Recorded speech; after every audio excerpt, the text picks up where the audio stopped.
Smirch. Faraday Boxstar.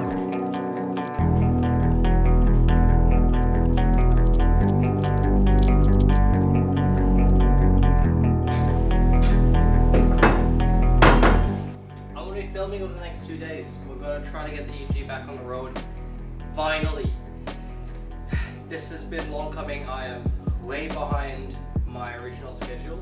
I've got a list of things I need to try and sort out today. One of those is the exhaust, so I'm just going to cut and rotate this flange at the end here to match up with the K24 headers. A little bit of wiring, and I'm hoping to be filming both today and tomorrow. So let's get on with that. We'll start with cutting this, taking it off to get welded, and then we'll go from there.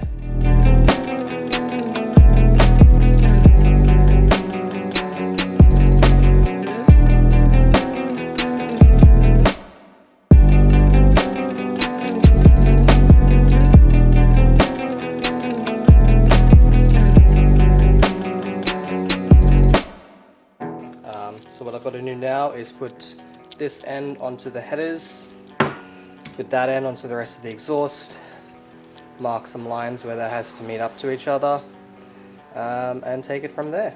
Just got the exhaust back from getting welded, so now that should all line up. I'll test it in a moment. However, I forgot to buy the right gasket, so I need 3 2-bolt gaskets, but I've only got 2 bolts and 1 3-bolt. So I'm going to quickly test fit that to make sure it works, then go pick up another gasket.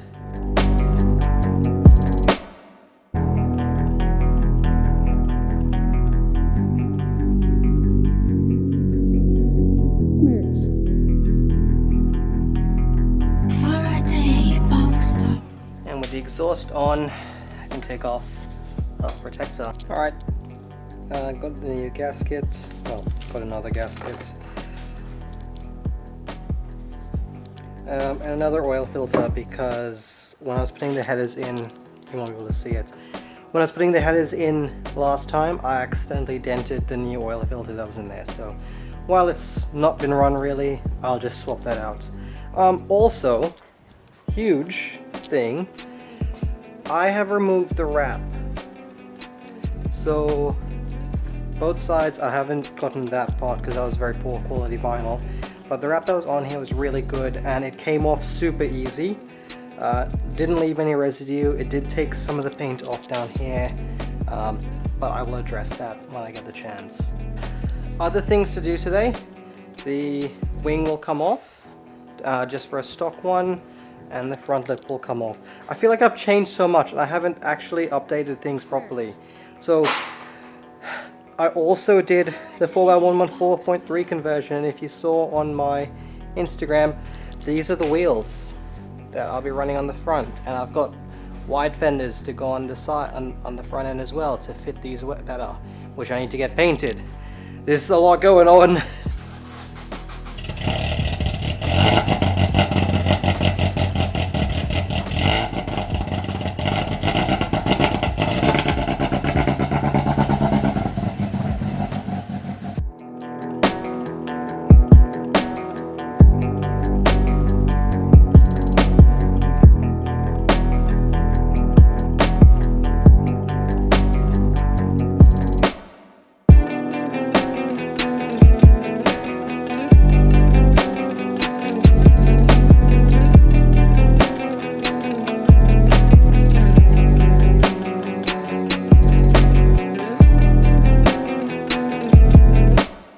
Here we are.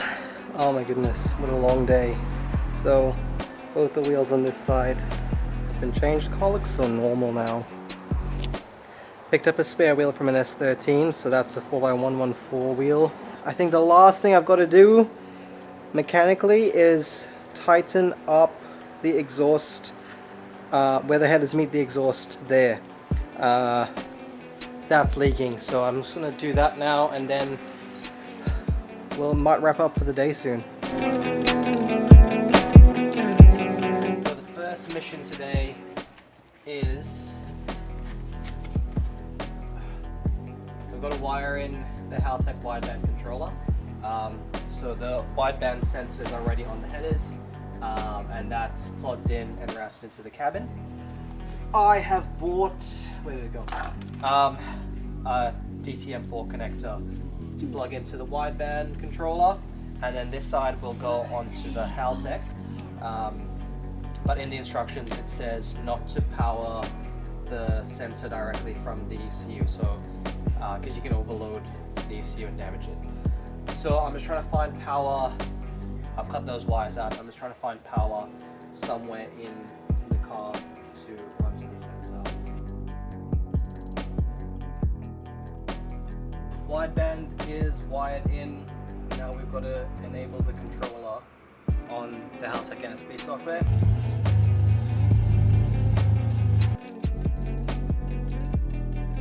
It's now the next week. The Civic is running. Well, it was running, but we messed with some settings on the Haltech, and I think we've fouled up the spark plugs.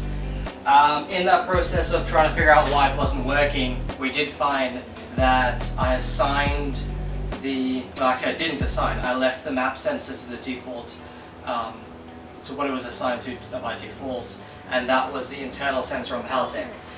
So I've gone and changed that to, oh, you can't see it there.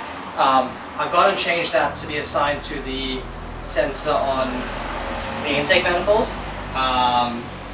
And I'm just gonna give the spark plugs a clean up, check over everything on the wiring and on the software side of things, and then try to start the car again.